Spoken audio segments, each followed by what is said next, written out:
Welcome to The Ticker, where we give you your daily dose of what's happening now. So there's absolutely no doubt you have probably heard that Steve Jobs stepped down from his position at Apple. He's still staying on as a chairman, but a lot of people are speculating what's going to happen now that he's gone, what's going on. And across the web, people are kind of reviewing his table of work, what he's accomplished there. And Social Media Explorer put out 7 basically lessons that you can learn from Steve Jobs, and we loved it. We wanted to review the top 4 we think and kind of tell you how they can help you in your business.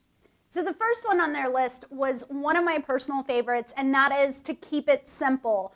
We've talked about keeping it simple in blogging in a previous episode, and it's really important that you keep it simple. Steve Jobs did this with Mac by making sure that it was very user-friendly and everything was very sleek and put together in a simple manner. You need to make sure you're doing this in your business, whether it's when you first start out with a listing and they're telling you all the things about their home and what they think it's worth. If you just start throwing out there the million things you're going to do to sell their home, that's not keeping it simple, and they may be overwhelmed, and you may be putting more on your plate than what you need to.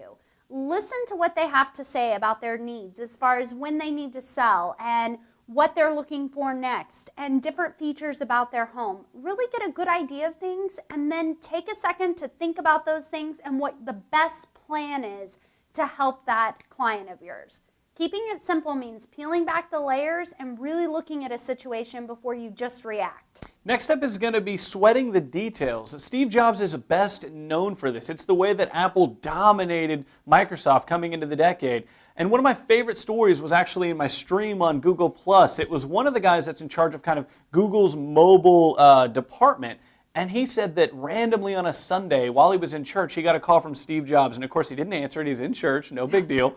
And so the second he got out, he calls Steve Jobs back and he says, hey, sorry, I was in church. And of course, Steve's reply is, unless it's God calling, don't answer it when you're in church. But now that we have you on the phone, he said, I was looking at your app icon on our iPhone, and the gradient color of the yellow that is in the O of Google is not the right gradient yellow.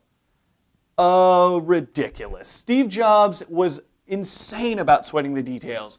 And I don't know if you need to get that granular within your real estate business, but understand that sweating the details is important when it comes to a transaction for your clients. For some of them, it's their 5th home. For others, it's their 1st home. Make sure that you're sweating all the details of the needs that they have, and there is no doubt in my mind that they're going to come back to you for any future real estate needs that they have.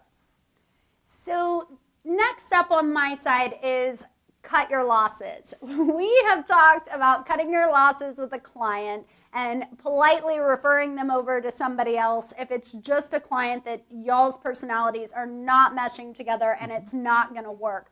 Don't invest a lot of time, energy, and money into something that's not going to work. Steve Jobs did a great job of doing this when he took back over in '97, when he cut the Newton program, which a lot of people were really upset about. But the fact of the matter is he needed his business to be lean and mean. You need to do the same thing. When it comes to your preferred partners, you need to make sure that those are people who really have your back and they're investing just as much time, energy, and money into your clients as you are.